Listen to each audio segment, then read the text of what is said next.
As some of you may have noticed if you've been following the channel recently, I've been on a bit of an SSD crusade. Mostly because staring at the big numbers when I transfer equally big files satisfies a part of me that I never knew existed way more than it probably should. And it's a feeling that a lot of PS5 owners probably also feel thanks to the console's own custom-built SSD. But with games, Warzone, becoming bigger and bigger, and each update threatening to cut a gaming session in half depending on your connection speed, the need for a quick and easy storage upgrade has never been higher. Which is where Crucial comes in. They know better than most that the storage struggle can be real, and that upgrading your PS5 storage on your own can be a little intimidating. So they decided to sponsor this video where I'll guide you through the whole process, step by step, including the installation of an M.2 heatsink.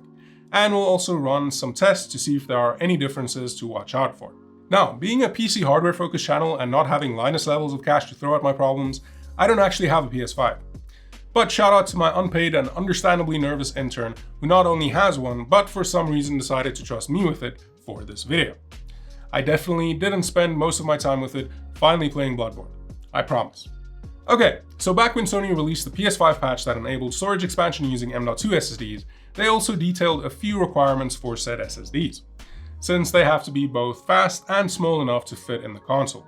Firstly, it has to be an M.2 SSD, M.2 being the form factor or a fancy way of saying one of these small boys. It also needs to support PCIe Gen 4, have capacities ranging from 250 gigs to 4 terabytes, and needs to read data at a speed of 5500 megabytes per second or more. Luckily, the PS5 supports pretty much all the M.2 SSD sizes out there, so I wouldn't worry too much about that. Crucial's new P5 Plus SSD meets all of these requirements, with it being an M.2 PCIe 4.0 SSD with capacities ranging from 500 gigs to 2 terabytes, read speeds of 6600 megabytes per second or faster, and comes fully loaded with a 5-year warranty and a host of reliability and security features tossed in as a bonus. It's also priced very competitively at $145 for the 1TB version here, or 3,800 Rand for my fellow South Africans at Takealot via the link in the description. Now, you're also going to want to grab an M.2 heatsink if your drive doesn't come with one in the box, like our P5 Plus. But those are really cheap nowadays. Just make sure that the total height of the drive with the heatsink attached is no more than 11.25mm and no wider than 25mm. Something like this cooler from Thermal Grizzly should do the trick just fine. Okay, with that out of the way, let's fusion nance these things together. All we'll be needing for this operation is our hands, or a friend's hands if you don't have yours with you, a relatively small star or Phillips head screwdriver, or if you're like me and don't care about the rules, a small flat head will work just fine too. First off, we need to flip the console over with the PlayStation logo facing down and the HDMI and power ports to the left. Then comes the scariest part of the whole process, for me at least, removing the side panel. You do that by lifting the top left corner of the cover with your left hand and sliding the cover to the left with your right hand. Just be careful not to do it too aggressively or you'll launch the cover halfway across the room. Not that that's happened to me or anything. Now that we have a good view of the console's secret bits, we'll be focusing on this panel over here, which is where the screwdriver comes in. Unscrew the cover plate and slide it out to the right to gain access to where the real fun happens. Putting the console aside for a minute, we'll be attaching a heatsink to the P5 Plus, so if your drive already has a compatible one attached, skip this part. First, we'll need to attach the included thermal pads to the heatsink itself, starting with the thinner bottom one. Ideally, you'd want to keep the protective plastic attached on one side of the pad to make sticking it in the right spot easier, but if you're like me, then you've probably already removed both of those, you maverick you. With that in place, grab the sleek Crucial P5 Plus boy and position it on top of the pad with the Crucial logo facing up, and the left of the drive with the half-moon divot sitting flush with the left side of the heatsink. If you do it right, the gold contacts on the right of the drive should jut out a little. Next, attach the thicker thermal pad to the flat side of the other half of the heatsink, just like you did with the other thermal pad. If you don't get it on the first try, just be careful when removing the thermal pad as they tear pretty easily. After that's done, plop the top half of the heatsink on top of the P5 Plus, again making sure that it sits flush with the left side of the drive and bottom half of the heatsink, leaving the gold contacts exposed. Then, just apply some light pressure to squish the sandwich together and it should be ready to go. Now, back to the PS5's secret M.2 hidey hole, you'll need to remove the screw on the right of the slot with your screwdriver. Then take the little metal spacer and put it inside the hole next to the number 80, and make sure that it's in properly. Next, we finally get to the good stuff. Grab your SSD with the gold contacts facing away from the metal spacer and lightly push the SSD into the corresponding slot on the left. Once it's in place securely, hold down the SSD with your left hand so that it sits flush with the spacer, then grab the screw we took out earlier and drop that into the spacer and screw it in. Cool, job done. Now we just replace the heat shield by sliding it in from the right and screwing it down. Then just take the PS5 side cover and position it slightly to the left of the console and slide it back on. Simple as that. Well, sort of. All that's left to do is get it all set up, and for that the PS5 will require you to format the drive first, which will remove any and all data you have on it, so make sure you don't have anything important stored on the drive.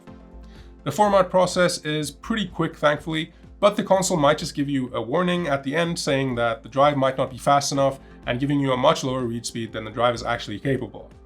If you get that warning, you can safely ignore it. After that, the SSD should be ready to go, and you can start freeing up space on your console by moving your games from PS5 storage to your new SSD. To do that, head to Settings, then go to Storage, then Console Storage, then Games and Apps, and then just pick the games you want to move and move them. Simple. The moving process from console storage to the SSD is very quick, with none of the games I moved taking longer than 50 seconds. The future is here, man. Unfortunately, moving games from the SSD back to the console storage takes about 3 times longer in my case. But that's still plenty fast, and you're probably not going to feel the need to do that anyway. Oh, and for those of you concerned about temperatures, as long as you have a heatsink in place, your SSD should be perfectly fine. Crucial's P5 only got up to 67 degrees maximum during my testing, which isn't nearly hot enough to cause any real issues. So, with my Lender SSD now equipped with its speedy new SSD, is there any difference between running games from the M.2 SSD and running them directly from the console storage? Well, from what I've seen through my many hours of testing, I didn't notice any performance issues while running games from the P5 Plus, compared to running the same games on the internal storage. And that's kind of the point. The whole reason Sony gave us a list of requirements is to make sure that you're getting about the same experience no matter where the games are stored. And the same goes pretty much for launch and load times. As you'll see from these charts, the difference in launch and load times between the PS5's internal storage and M.2 storage falls almost perfectly into the margin of error zone, which means there is no more than like a second of difference between the two, which again is the whole point. You shouldn't be buying a new SSD for your PS5 expecting to see a performance uplift from it. The PS5's internal storage is already about as fast as it gets right now, so getting about the same level of performance is an amazing thing. The only issue with the PS5's internal storage is of course its capacity. In a world where we're all afraid of commitment and incapable of playing just one game at a time, and said games only getting bigger and bigger, Sony letting us upgrade the PS5's storage with an M.2 drive like the P5 Plus here is a very cool move. Just like it was a very cool move for Crucial to sponsor this video, where we hopefully help make your whole upgrade experience a little easier. If you want to learn more about Crucial's new P5 Plus before getting it for your PS5 or as a gift for someone else's, I'll be dropping a link to the official product page down below. Or if you're in South Africa and are ready to pull the trigger right now, grab it on Takealot, which I'll also have linked down below. And a big thanks to everyone watching. If this video helped you out, or at least was somewhat interesting to you, let me know in the comments, hit the like button, get subscribed to see more of my face, and I'll catch you all in the next one. Cheers.